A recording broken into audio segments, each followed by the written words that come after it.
اعوذ باللہ من الشیطان الرجیم بسم اللہ الرحمن الرحیم وَلْيَخْشَ الَّذِينَ لَوْ تَرَكُوا مِنْ خَلْفِهِمْ ذُرِّيَّةً ضِعَافًا خَافُوا عَلَيْهِمْ فَلْيَتَّقُوا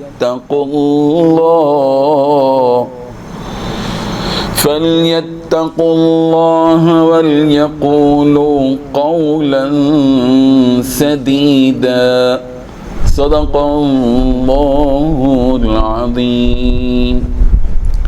حاضرین و ناظرین، یہ درس نمبر 335 ہے۔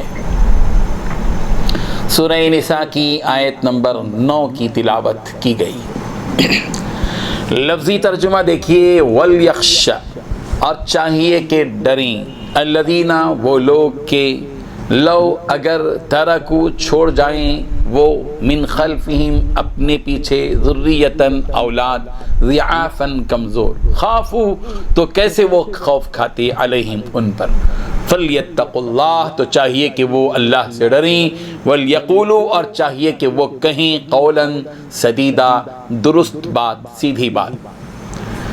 ترجمہ یوں ہے، اور ایسے لوگوں کو ڈرنا چاہیے جو ایسی حالت میں ہوں کہ اپنے بعد ننھے بچے چھوڑ جائیں اور ان کو ان کی نسبت خوف ہو کہ ہمارے مرنے کے بعد ان بیچاروں کا کیا ہوگا۔ بس چاہیے کہ یہ لوگ اللہ سے ڈریں اور درست بات کہیں۔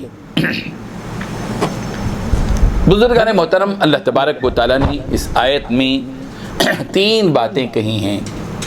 پہلی بات، وہ لوگ یتیموں کے مال میں خرد برد کرنے سے ڈریں جو اگر اپنے پیچھے کمزور بچے چھوڑ کر جائیں تو ان کی طرف سے فکر مند رہیں گے۔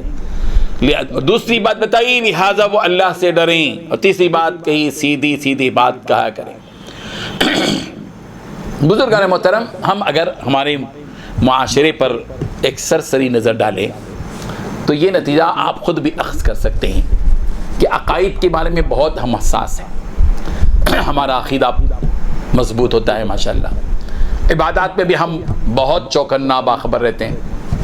یہی وجہ ہے کہ اگر تھوڑی سی بھول چوک نماز میں ہو جاتی ہے تو ہمیں جو ہے بہت مسائل دریافت کرتے ہیں، ہر مکروہ سے بچنے کی کوشش کرتے ہیں، ہر سنت پر عمل کرنے کی کوشش کرتے ہیں۔ سنتوں کا ماشاءاللہ اسی قدر اہتمام ایسا ہوتا ہے کہ کس طرح مسواک پکڑنا چاہیے، عطر کیسے لگانا چاہیے، سرما کیسے لگانا چاہیے، سونا کیسے چاہیے، کھانا کیسے چاہیے، کھانے کی کیا آداب ہے، سنت کیا ہے۔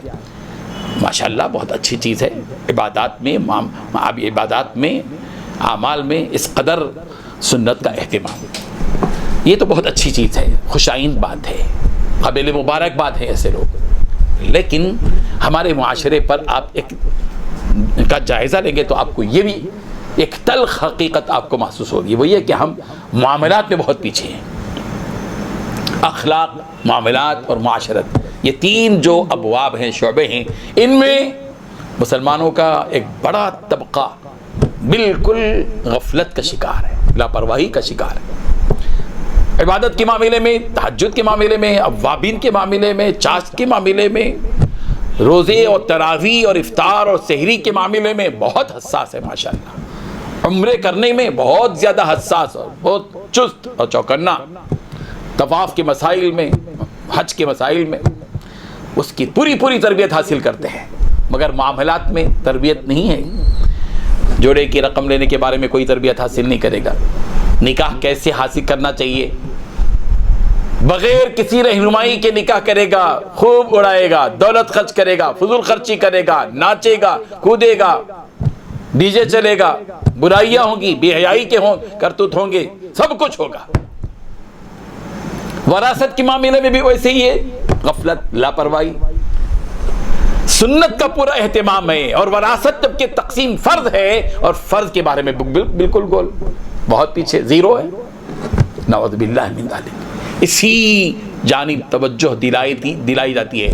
قرآن مجید پکار کر اپنے ماننے والوں کو اس جانب متوجہ کرتا ہے، معاملات کے معاملے میں حق کی ادائیگی، وعاشروہن بالمعروف، عورتوں کے ساتھ اچھی معاشرت رکھو، عورتوں کو ان کا مہر، وآتوا النساء صدقاتہن نحلہ، عورتوں کو ان کا مہر خوش دلی سے دو، حقوق ہے یہ معاشرت ہے۔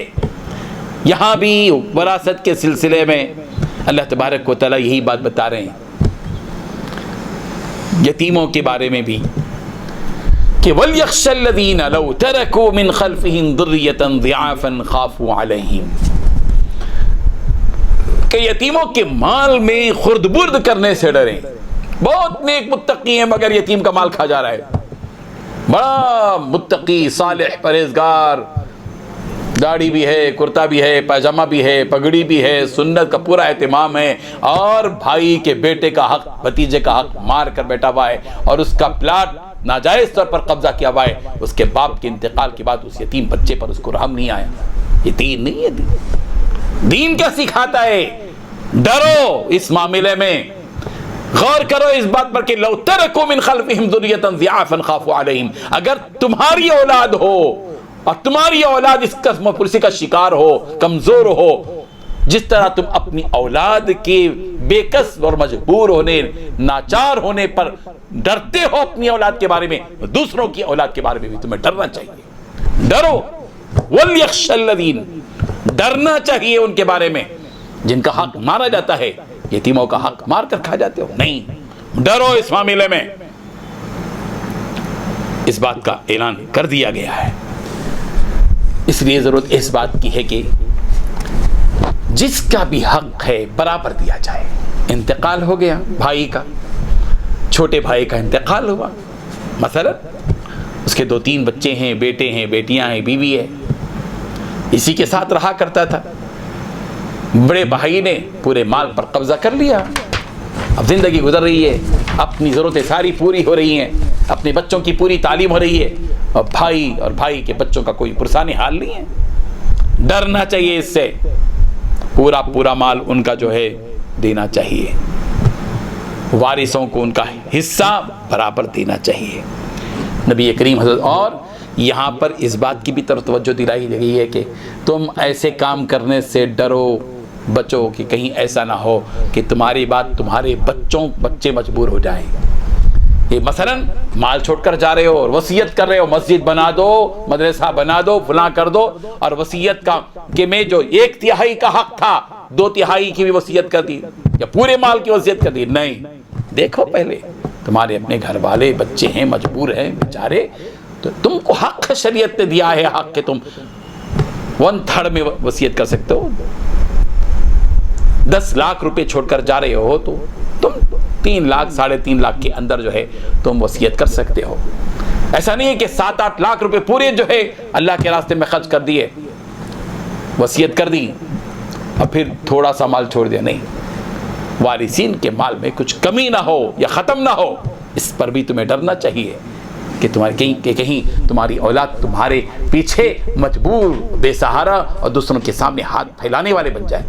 ایسا نہیں ہونا چاہیے۔ تقویٰ، سخاوت اپنی جگہ ہے، لیکن یہ بھی تو دیکھنا چاہیے کہ اپنوں کو محروم کر کے دوسروں کو دے دینا یہ بھی کوئی معقول بات نہیں ہے۔ ہاں، اللہ نے تم کو بہت دیا ہے، دو، ضرورت اس بات کی ہے۔ آج کتنے مالدار ایسے ہیں، سرمایہ دار لوگ موجود ہیں جن کے پاس اربوں کی آمدنی ہے، کروڑوں کی آمدنی ہے، اور لے کر بیٹھے ہوئے ہیں۔ کیا پورا کا پورا وارثین کو دے دیں گے؟ دین کے لیے کچھ نہیں؟ کیا یہ اولاد کا مطلب، بیوی کا مطلب یہ کہ پورا انہی کو دے کر چلے جائیں گے؟ کچھ حصہ رکھو شریعت کے لیے بھی۔ اسی لیے تو قرآن مجید نے وصیتین کا لفظ استعمال کیا، من بعد وصیتین او دین، وصیت کے بعد کچھ وصیت کرو، تمہاری اپنی آخرت کا بھی تو کچھ توشہ لے کر جاؤ نا۔ کیوں تنہا چلے جا رہے ہو؟